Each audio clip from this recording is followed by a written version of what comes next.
기적이 나타나 모든 것이 일어날 수 있게 되죠. 참 선한 것이 여기 일어나네. 어두움을 물리치는 빛이 있네. 능력 힘입어 난 두렵지 않네.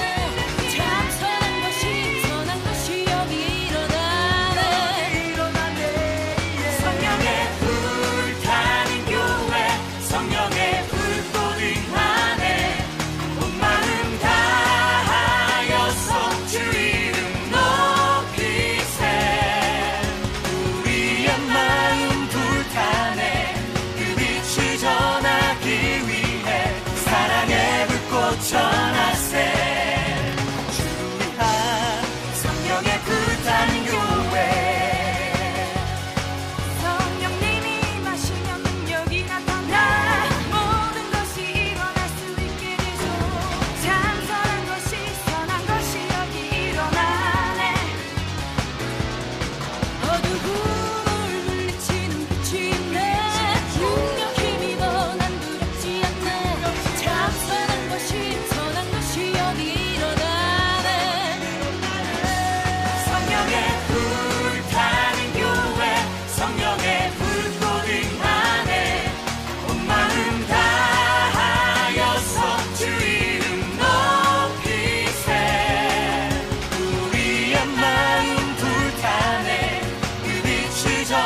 주를 멀리 떠났다 이제 옵니다.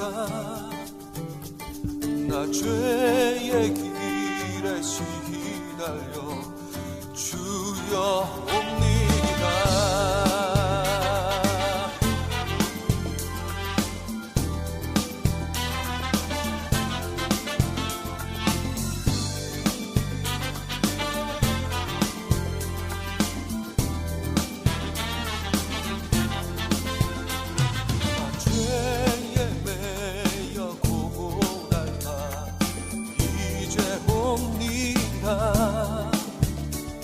주 크신 사랑 받고자 주여 옵니다. 나 이제 왔으니 내 집을 찾아 주여 나를 받으사 맞아 주소서.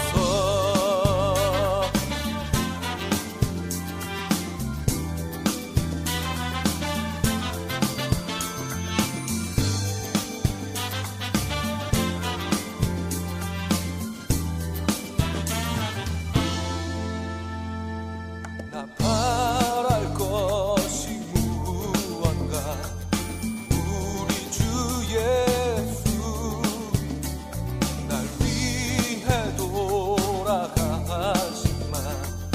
믿고 옵니다. 나 이제 왔으니 내 집을 찾아 나를 받으사 맞아 주소서. 나 이제 왔으니 내 집을 찾아 주여 나를 받으사 맞아 주소서. 나 이제 왔으니 내 집을 찾아 주여 나를 받으사 맞아 주소서.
다윗에게는 아주 소중한 친구가 있었습니다. 다윗을 진심으로 사랑해 자신의 아버지로부터 피할 수 있도록 도와준 사울의 아들 요나단이었죠. 이스라엘의 왕이 된 다윗은 요나단에게 받은 그 은혜를 갚고 싶었습니다. 그런데 만약 은혜를 갚고 싶은 대상이 이미 이 세상에 없다면 여러분은 어떻게 하시겠습니까? 오늘은 우리가 그 로드발 그리고 이제 무비봇에 대한 이야기를 좀 나누어 보려고 하는데, 그 이스라엘 사람들은 뭐 지명이나 또 이름이나 다 이렇게 뜻을 가지고 있잖아요. 그러니까 무비보셋 또 로드발, 요 이름에 대한 그 뜻을 좀 설명해 주시면 좋을 것 같아요. 네, 무비보셋 할 때 이제 보셋은 이제 부끄러움과 관련된 이름의 뜻을 가지고 있습니다. 어렸을 때 이제 두 발을 절개됐었던 사건 때문에 이제 무비보셋이라는 이름을 갖게 되지 않았을까 사람들이 추측하곤 합니다. 로드발이라고 할 때 그 로드발은 다바르는 어떤 것이라는 뜻입니다. 이제 어떤 명사가 있을 때 그 명사 앞에 로가 붙게 되면 없다 혹은 아니다라는 뜻입니다. 그래서 로드발, 아무것도 아니다라는 뜻이에요. 무비보셋 하면 다윗과 연관지어서 다윗이 왕이 된 후에 나라를 평정하고 통일 왕국을 만든 이후에 다윗이 생각한 사람이 무비보셋이었다. 네, 맞습니다. 근데 당시 이제 고대 왕국의 같은 상황에서 다윗이 사울의 손자였고 요나단의 아들이었던 무비보셋에게 은총을 베푸는 건 참 쉽지 않은 일이었잖아요. 그거는 굉장히 드문 일입니다. 그런 일은 거의 없었다라고 보셔도 무방할 겁니다. 이제 다윗이 절름 발이었던 무비보셋에게 은총을 베풀어서 너가 평생 나와 같이 식사를 할 것이다. 그래서 왕이 먹는 그 식탁에서 같이 식사를 할 수 있는 은총을 베풀고, 사울 집안에 있었던 온 집의 밭과 전토를 다 무비보셋이 가질 수 있도록 은혜를 베풀어 줬습니다.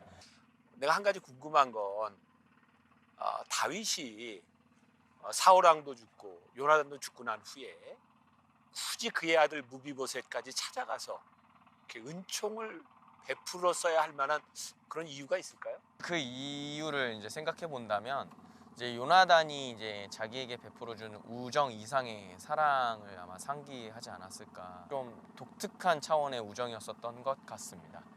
그 요나단 같은 경우도 다윗이 아버지에게뿐만 아니라 만약에 자기가 왕이 된다면 자기에게 위협이 될 수도 있었을 텐데, 그 다윗과의 우정, 약속을 생각해서 다윗을 돕는 사람이 되었고, 다윗 역시 요나단의 아들 무비보셋이 물론 절름발이었지만 나중에 정적이 될 수도 있었을 텐데, 네, 맞습니다. 요나단의 그 은혜를 생각하며 그 아들을 돌볼 수 있는 사람이 될 수 있었던 것.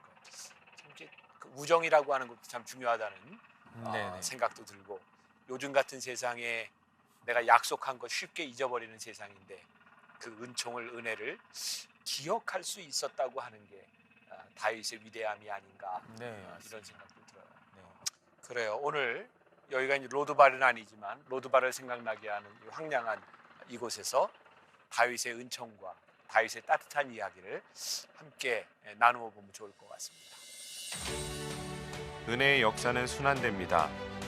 은혜를 경험한 사람이 결국 그 은혜를 흘려보낼 수 있게 되죠. 오늘은 다윗이 받은 은혜를 성실히 갚기 위해 요나단의 아들 무비보셋을 찾은 황량한 땅 로드발로 떠납니다. 오늘 여러분들 로드발이라고 하는 지명 기억하시고, 오늘 나오는 인물 중에 무비보셋이라고 하는 사람을 기억하면 좋겠습니다. 오늘 말씀의 제목은 은혜를 기억하고 은총을 베푼 곳. 은혜, 은총이라고 하는 말도 기억하면 좋겠습니다. 드디어 다윗이 이게 통일한 그 왕국을 이제 지배하는, 치리하는 그런 통일 왕국 시대가 열렸습니다. 헤브론에서 7년 6개월 동안 다스리던 다윗이 이제 예루살렘으로 수도를 옮기면서 거기에서 통치를 하게 되죠.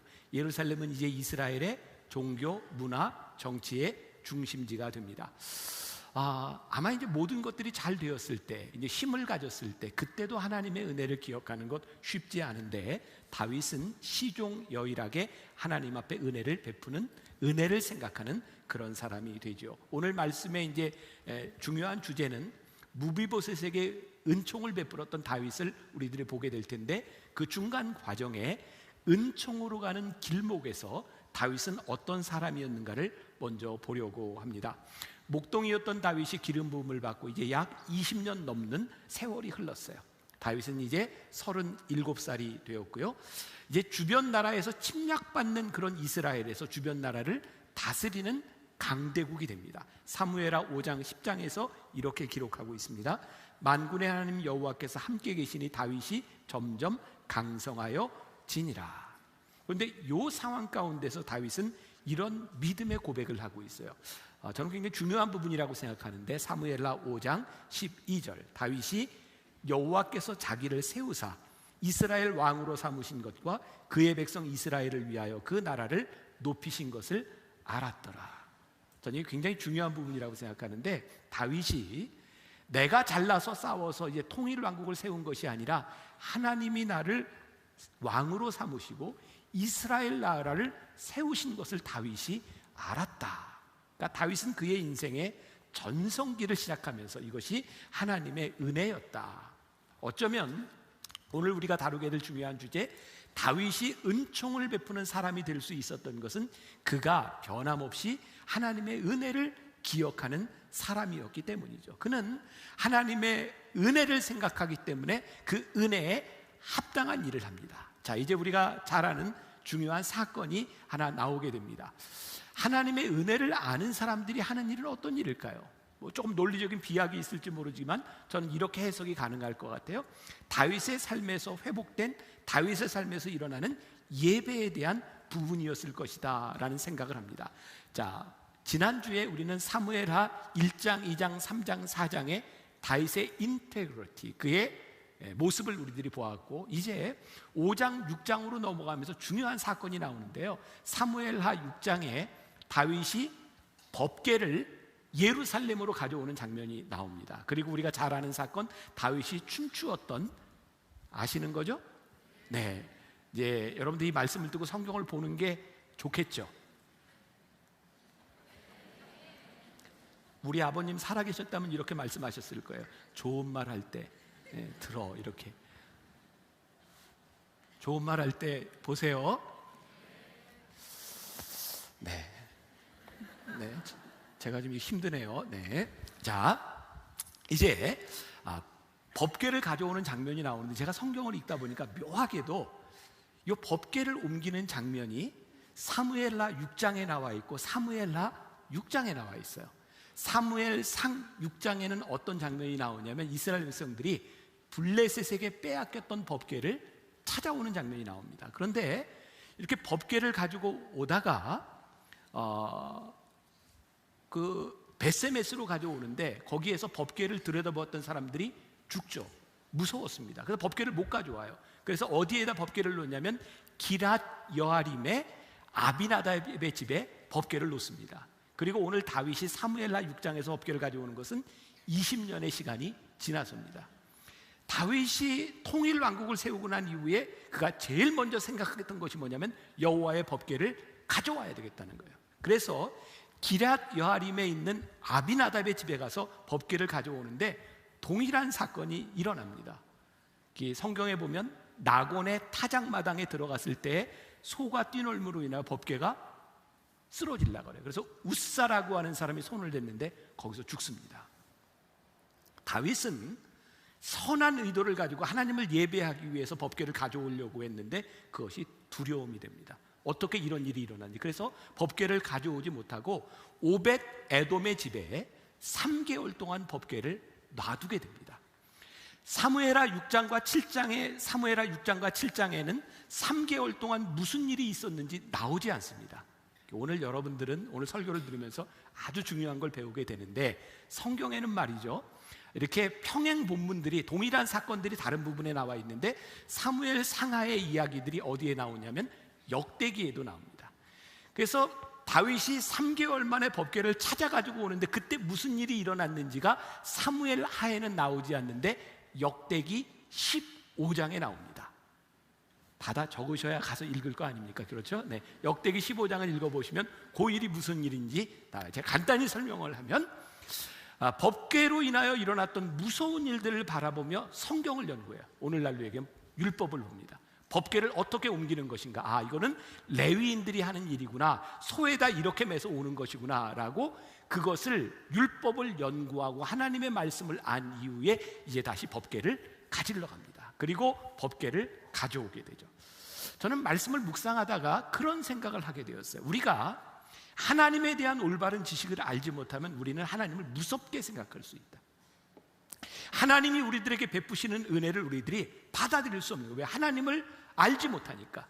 하나님이 그 법궤를 통하여 우리들과 함께 하시는 분이라는 것을 알려주셨는데 하나님과 함께하는 법을 알지 못하니까 거룩하신 하나님이 우리들에게 두려움이 되는 거예요. 다윗은 말씀을 연구하고 난 후에 율법을 다시 발견하고 나서 그 법궤를 기쁨으로 가져오게 돼요. 제가 지난주에 어떤 기독교 방송국에서 어떤 녹화를 하게 되었어요. 하다가 이제 패널들하고 아나운서하고 이렇게 이야기를 하면서 그런 질문이 나왔어요. 귀신에 대한 것, 사탄에 대한 것, 이런 본질에 대한 이야기를 하는데 내가 잘 알 수는 없지만 내가 경험한 건 이야기할 수 있다. 그래서 제가 이렇게 영성 훈련을 인도하며 이렇게 만났던 귀신 들린 사람, 이렇게 기도하다 보니까 귀신들하고 제가 이야기했던 것들, 그래서 제가 예수의 이름으로 명하노니 물러가라 그랬더니 귀신이 나 안 나가 뭐 했던 이야기들, 막 이런 것들을 했더니 그 같이 듣던 사람들이 무서워하는 거예요. 오싹하다는 거예요. 제가 그런 생각을 했어요. 내가 지금 귀신을 이야기하는 것, 그것은 여러분들에게 두려움을 주려고 하는 것이 아니라 하나님께서 이들을 쫓으셨던, 하나님은 이들보다 더 강하다고 하는 것을 이렇게 이야기하고 싶은데 사람들은 무엇을 들어요? 귀신에 대한 이야기. 그러면서 두려운 게 뭐냐면 귀신이 들어올 수 있다면 나에게도 들어올 수 있구나. 그것을 두려움으로 받아들여요. 오늘 말씀과 연관돼서 제가 그런 생각을 했어요. 우리들이 하나님에 대한 올바른 지식을 알지 못하면 하나님을 우리들이 올바른 하나님으로 믿고 살아갈 수 없는 거예요. 제가 여러분들에게 성경을 읽어라, 드라마 성경을 좀 들어라, 성경 공부를 하라 라고 하는 이야기들은 여러분들이 올바른 하나님을 알고 살아갈 수 있도록 하기 때문에, 다윗이요 그 법궤를 가지고 오면서 그가 춤을 추게 되죠. 자, 우리가 잘 아는 이야기가 있어요. 사무엘하 6장 20절, 다윗이 법궤를 가져올 때 일어났던 일이죠. 같이 한번 봉독해 볼까요? 다윗이 자기의 가족에게 축복하러 돌아오매 사울의 딸 미갈이 나와서 다윗을 맞으며 이르되 이스라엘 왕이 오늘 어떻게 영화로우신지 방탕한 자가 염치 없이 자기의 몸을 드러내는 것처럼 오늘 그의 신복의 계집종의 눈앞에서 몸을 드러내셨도다 하니. 자, 다윗이 춤추며 오는데 미갈이 다윗을 디스하는 장면입니다. 왕의 신분을 가지고 이게 뭡니까? 그러거나 말거나. 다윗은 법궤를 가져온 게 너무 기뻐서 보니까 번제와 화목제물로 하나님께 감사하고 예배드렸다라고 되어 있어요. 다윗에게 그 하나님의 은혜, 하나님을 예배하는 그 마음들을 인하여 다윗은 은혜를 기억하고 이제 은총을 베풀어요. 누구에게? 무비보셋에게. 자, 오늘 본문 말씀 사무엘하 9장 1절 보겠습니다. 다시 한번 같이 봉독합니다. 다윗이 이르되 사울의 집에 아직도 남은 사람이 있느냐? 내가 요나단으로 말미암아 그 사람에게 은총을 베풀리라 하니라. 자, 조금 전에 영상에서도 나왔지만 다윗이 사람들에게 묻습니다. 사울의 자손들 중에 남은 사람이 있느냐? 사실 이게 얼마나 무서운 일이겠습니까? 고대 근동지방뿐만 아니라 우리나라에서도 왕조가 바뀌고 새로운 왕조가 세워지면 이전의 사람들을 다 죽입니다. 혈육까지도 죽여요. 왜? 화의 근원이 되기 때문이죠. 근데 다윗이 지난주의 말씀을 통해 그의 인품이 어떤 사람인지, 그는 그런 사람이 아니라는 것을 보여줬기 때문에 다윗이 사울의 혈육을 찾을 때 사람들이 대답합니다. 그 시바를 통해서 그 무비보셋이 있다고 하는 것을 이야기하게 되죠. 자, 그러면 중요한 것은 다윗이 어떤 요나단의 은혜로 인하여 무비보셋에게, 사울의 혈육에게 은총을 베풀고자 했느냐라는 거예요. 자, 이 부분을 먼저 조금 생각해 보고 가죠. 자, 사무엘상 18장으로 이제 가봅니다. 자, 우리 그동안 지금 10주 넘게 지금 사무엘상을 다 봤잖아요, 그죠? 지금 아는 이야기죠. 사무엘 17장, 18장 다윗이 이제 골리앗과 싸워서 이긴 이야기가 나오고 다윗이 영웅이 되는 거예요. 그때 다윗이 영웅이 됨으로 인하여 사울 왕이 다윗을 죽이려 하죠. 자, 이제 그 이야기, 그게 이제 18장 1절부터 이제 다윗이 핍박받는 이야기가 나와요. 18장 1절을 보겠습니다. 다윗이 사울에게 말하기를 마침에 요나단의 마음이 다윗의 마음과 하나가 되어 요나단이 그를 자기 생명같이 사랑하니라. 요나단이 다윗을 사랑해요. 근데 이때부터 사울은 다윗을 죽이려고 해요. 그래서 18장부터 이제 시작되는 이 이야기를 통해 요나단은 다윗의 생명을 여러 번 구해줍니다. 그리고 사무엘상 20장에 가면 결정적으로 생명을 구해주는 이야기가 나오고요. 그때부터 다윗은 10년 동안 도망자의 생활을 하게 돼요. 그럼 사무엘상 20장에 어떤 이야기가 있냐면, 초하루가 되면 사울 왕이 신하들과 함께 식사를 하는, 만찬을 하는 날이 있었습니다. 다윗이 또 그 자리에 가야 되는데 다윗이 가지 않으려고 합니다. 왜? 사울 왕이 자기를 죽이려고 하니까. 근데 요나단은 그게 믿겨지지 않는 거예요. 왜 우리 아버지가 너를 죽이려고 하냐? 너같이 훌륭한 사람을 왜 죽이려고 하냐? 그러니까 다윗이 아니다, 너희 아버지가 나를 죽이려고 한다. 그러니까 요나단이 아버지를 설득하겠다고 이야기합니다. 근데 다윗은 무서워서 가지 않아요. 그래서 우리가 잘 알고 있는 사건인데요. 에셀 바위에서 이제 다윗이 이렇게 언약을 맺는 장면이 나오는데, 여기서 이제 요나단이 이렇게 이야기하죠. 그러면 내가 아버지에게 만나서 이야기를 하고, 만일 아버지가 너를 죽인다고 하면 너를 죽일 것을 알려줄 테니까 너는 도망가고, 만일 아버지가 너를 죽이지 않는다고 하면 나오너라, 이렇게 이야기하면서 자기가 화살 3발을 딱 쏜 후에 하인을 거기에 보내서 내 이쪽으로 있으니 가져오라, 그러면 아버지가 너를 안 죽일 것이다 라고 하는 것이고, 보라, 화살이 내 앞쪽에 있다, 그러면 아버지가 너를 죽일 것이니 도망가라, 이런 사인이라고 이야기하죠. 결국 사울은 다윗을 죽이려고 하는 마음이 확고했고, 다윗을 죽이지 말라고 하는 자기 아들 요나단도 죽이려고 합니다. 그래서 그 사인을 받고 이제 다윗은 도망가게 되는데, 마지막 사무엘상 20장 42절에 그들이 맺은 언약의 이야기가 나와요. 자, 보겠습니다. 사무엘상 20장 42절. 다 같이 시작. 요나단이 다윗에게 이르되 평안히 가라. 우리 두 사람이 여호와의 이름으로 맹세하여 이르기를 여호와께서 영원히 나와 너 사이에 계시고 내 자손과 내 자손 사이에 계시리라 하였느니라 하니, 다윗은 일어나 떠나고 요나단은 성읍으로 들어가니라. 지금 이제 이 이야기인 거예요. 그래서 다윗은 이제 도망가고 요나단은 다시 성읍으로 들어가는데, 여기서 어떤 언약을 해요? 내 자손과 내 자손 사이에 하나님께서 영원히 계시리라, 이런 언약을 하게 되었던 거죠. 만일 요나단이 다윗을 이렇게 도우지 않았다면 아마 다윗은 지금 이 세상에 존재하지 않았을지도 몰라요. 다윗은 그때 맺었던, 도망자의 생활을 시작하기 전에 맺었던 요나단과의 언약을 생각하고 그 은혜를 생각하여 내가 지금 요나단의 아들 무비보셋에게 은총을 베풀리라 라고 생각하고 있는 거예요. 근데 저는 말씀을 묵상하며 또 다른 차원을 한번 생각해 봤어요. 이 다윗에게 요나단의 은혜도 있었지만 지금까지 인도하신 하나님의 은혜가 다윗에게는 분명히 있었던 것 같아요. 그는 법궤를 찾아왔고요, 그는 춤을 추었다고 되어 있는데, 법궤를 찾아왔을 때 다윗이 춤추는 장면이 사무엘하 6장 14절에 이렇게 표현이 되어 있습니다. 같이 한번 볼까요? 사무엘하 6장 14절 시작. 다윗이 여호와 앞에서 힘을 다하고 춤을 추는데 그때 다윗이 배 에봇을 입었더라. 배 에봇, 에봇 기억나시죠? 지난 몇 주 동안 이야기했어요. 다윗이 어려움을 당할 때마다 에봇을 입고 하나님께 기도해요. 에봇은 제사장이 하나님께 나가 예배하고 기도할 때 입던 옷이에요. 다윗이 법궤가 들어올 때 배 에봇을 입고 춤을 추고 뛰어놀았어요. 제사장은 하나님을 경배하기 위하여 성소, 지성소로 들어갈 때 배 에봇을 입어요.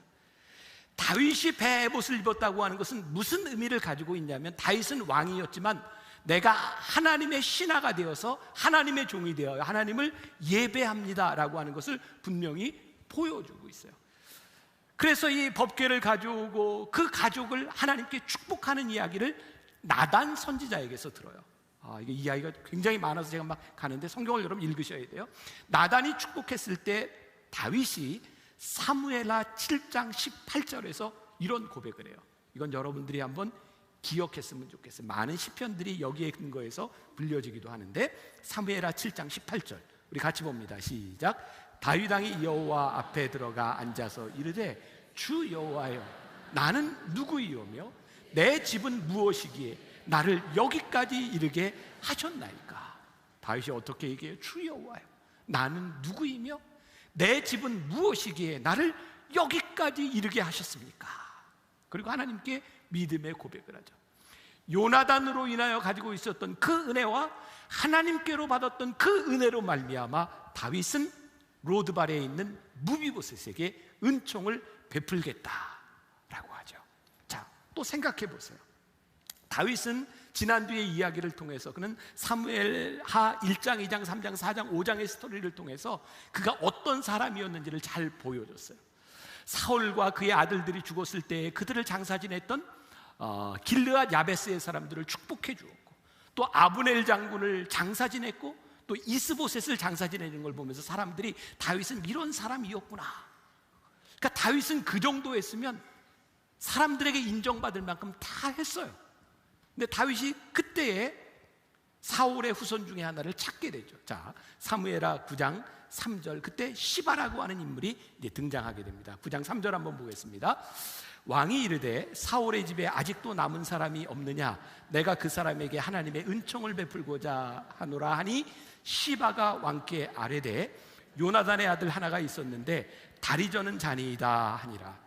저는 사실 오늘 이렇게 성경을 쭉 들으면서 좀 마음에 좀 설교하기에 부담스러운 게 시바 그러는데 굉장히 좀 거슬렸었어요. 근데 이 시바가 이 안 좋은 사람이에요. 그렇게 알고 시바를 들으세요. 자, 그 요나단의 아들 중에 하나가 있습니다. 다리가 저는 자입니다 라고 하는데 아직 이름이 등장하지 않는데 그 사람이 누군지 사무엘하 4장 4절에서 이렇게 찍은 거예요.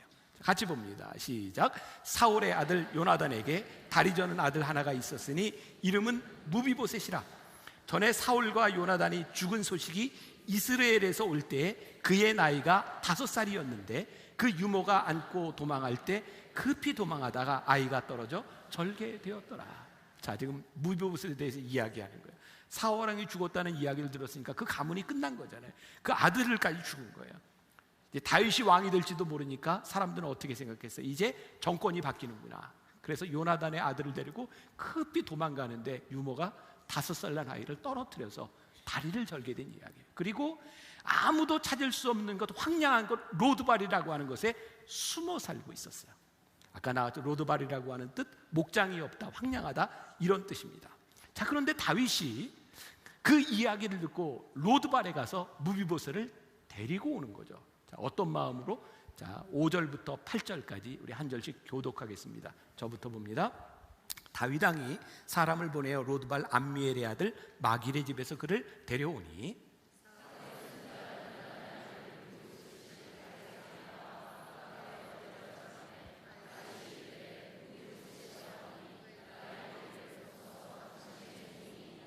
다윗이 그에게 이르되 무서워하지 말라. 내가 반드시 내 아버지 요나단으로 말미암아 내게 은총을 베풀리라. 내가 내 할아버지 사울의 모든 밭을 다 내게 도로 주겠고 또 너는 항상 내 상에서 떡을 먹을지니라 하니,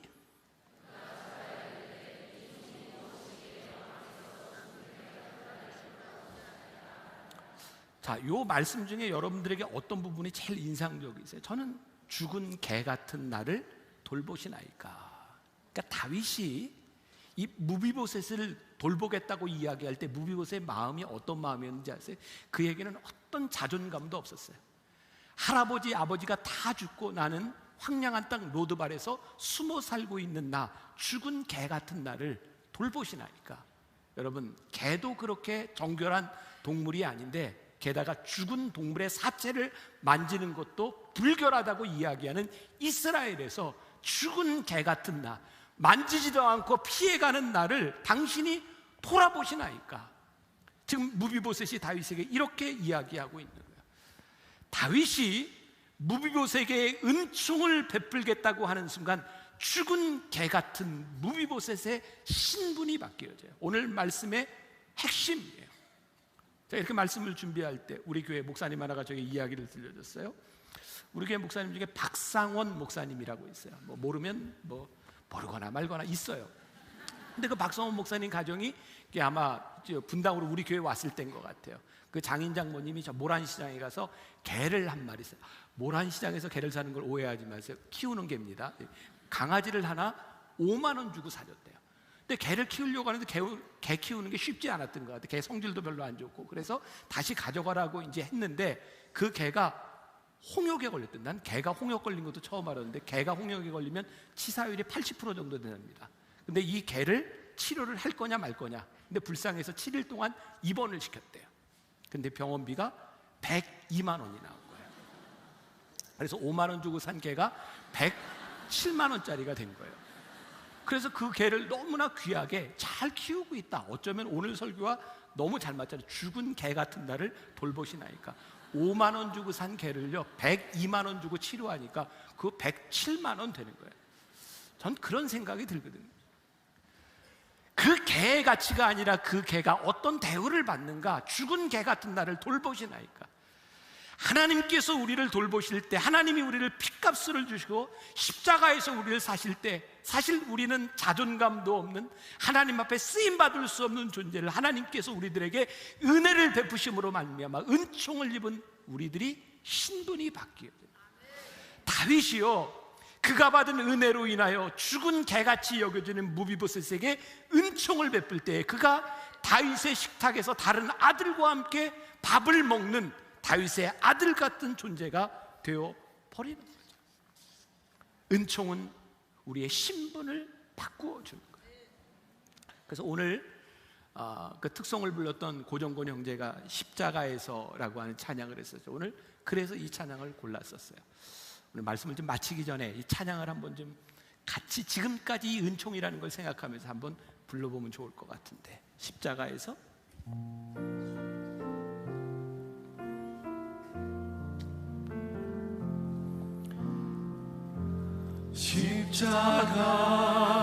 십자가에서 그는 내 이름 바꾸셨네.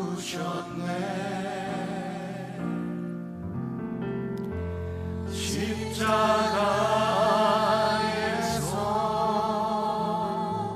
그는 내 이름 바꾸셨네. 보아에서 아들로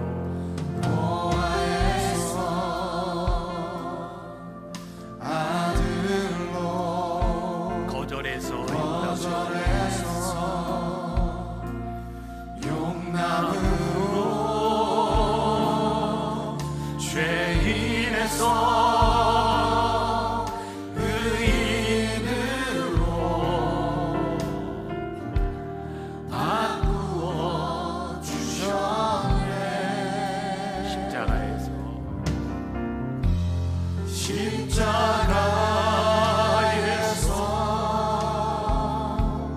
그는 내 이름 바꾸셨네.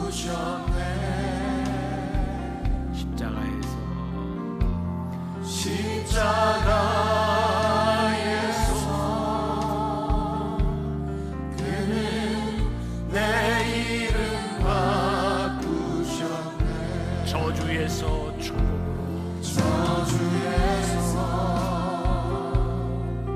축복으로 원수에서 연인으로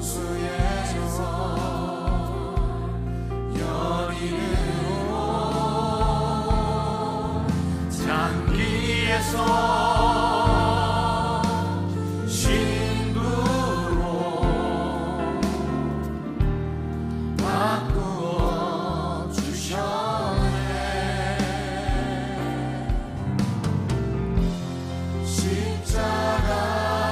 십자가에서 그는 내 이름 바꾸셨네.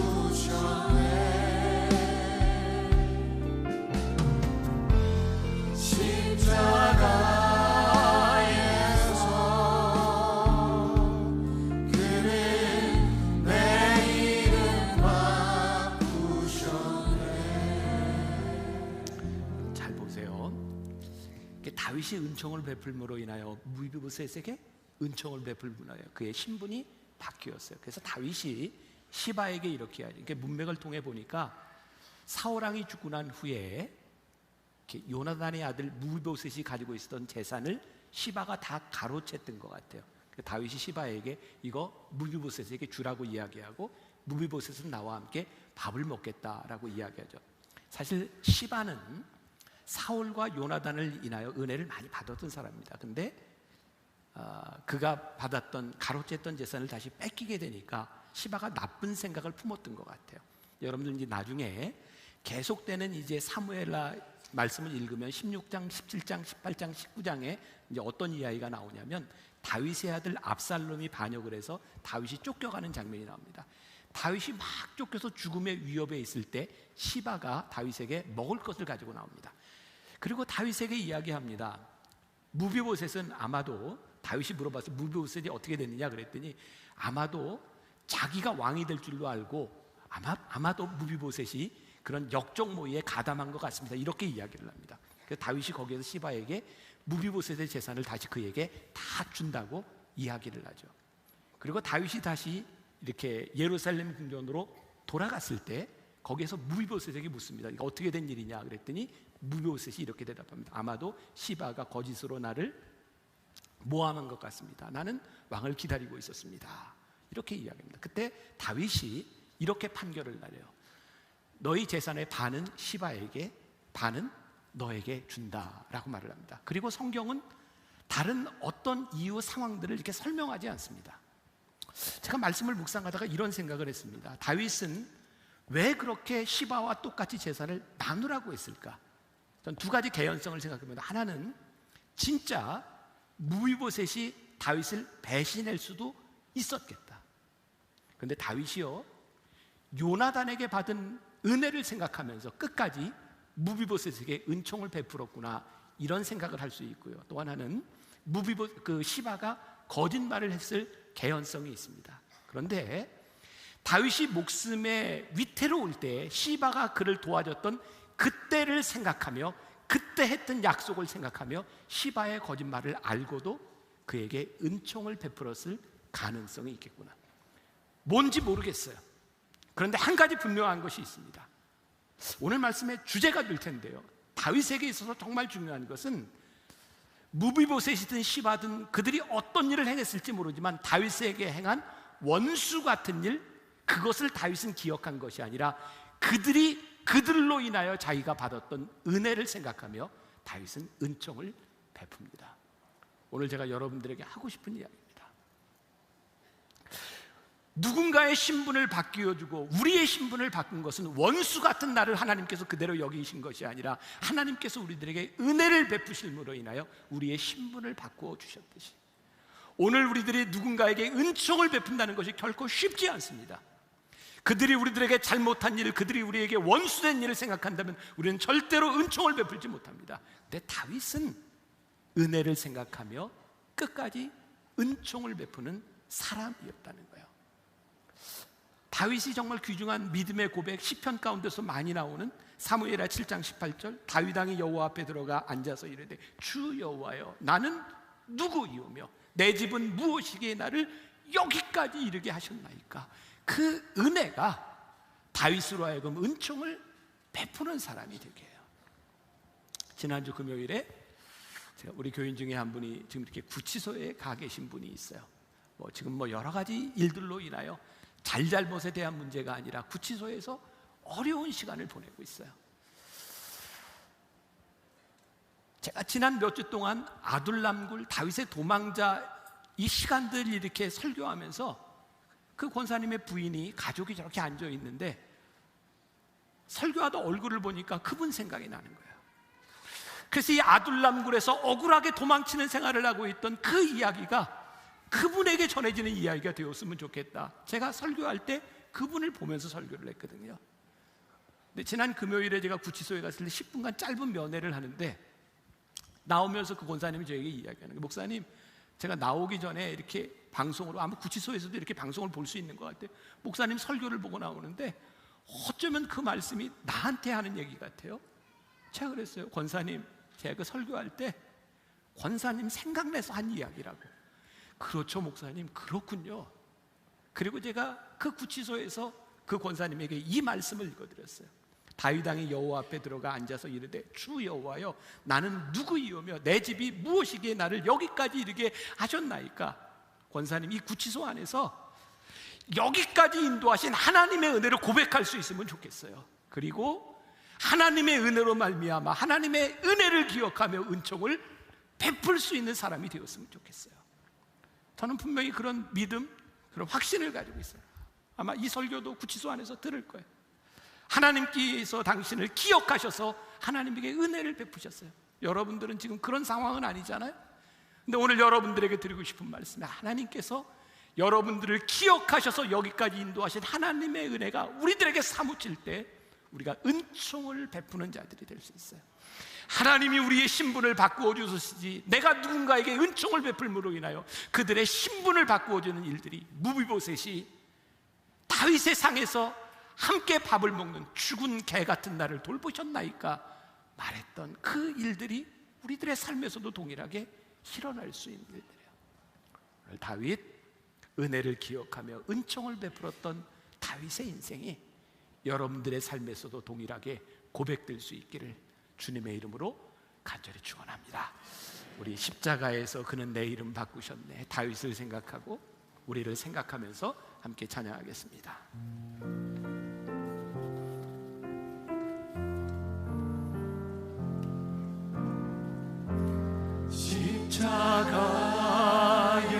십자가에서 그는 내 이름 바꾸셨네, 내 이름 바꾸셨네.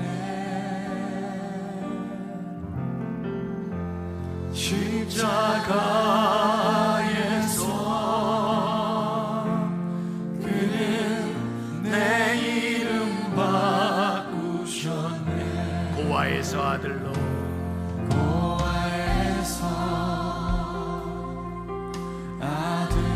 거절해서 용납으로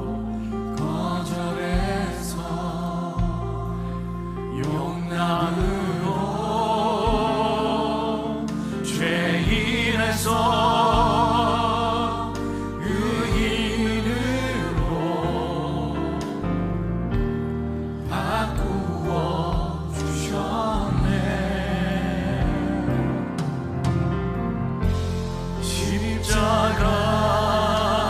십자가에서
이름을 바꿔주셨습니다. 저주받은 우리를 축복의 사람으로, 죄 많은 우리를 의인으로, 창기와가 떴던 우리를 주의 신부로 삼아주셨습니다. 다윗의 인생에 그 하나님의 은혜가 사무쳐서 그 하나님의 은혜로 인하여 은총을 베풀 때 죽은 개만도 못한 무비보셋을 새롭게 바꾸어졌던 그 은총을 생각하며 하나님, 우리도 그렇게 살고 싶습니다. 하나님의 은혜가 내 안에 있어서 여기까지 인도하신 하나님의 은혜로 말미암아 나도 은총을 베풀리라. 내가 바뀐 신분만큼이나 누군가의 신분도 바뀌어줄 수 있는 그런 인생을 살아가기를 원합니다. 오늘 예배하는 우리들 두려운 하나님이 아니라 기뻐 뛰며 우리와 함께 하시는 하나님을 찬양하기를 소원하고, 오늘 하나님 앞에 헌신하는 손길들 하나하나가 너무나 복되어 그 손길들 하나하나로 인하여 하나님의 거룩한 뜻이 이루어지도록 축복하여 주옵소서. 어려운 때를 지나가고 있는데 우리 사랑하는 성도들의 삶 가운데 물질로 인하여 궁핍하지 않도록, 물질로 인하여 하나님께 범죄하지 않도록 그들의 인생을 붙잡아 주시고 인도하여 주옵소서. 지금은 우리 주 예수 그리스도의 은혜와 하나님 아버지의 무한하신 사랑과 성령의 인도하심이 은혜로 말미암아 은총을 베풀리라 고백했던 다윗처럼 우리의 인생에도 그런 은혜와 은총이 있기를 원합니다.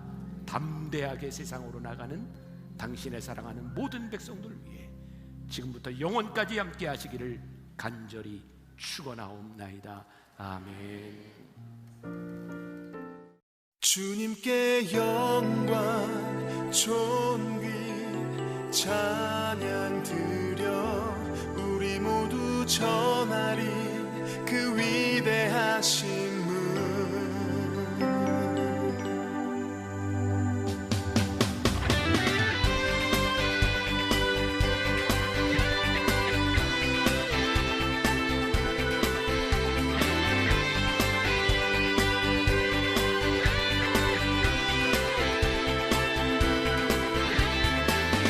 모든 세대마다 자녀들에게도 주의 크신 힘과 그의 능력을, 주의 신실하신 주의 영광을 전하리.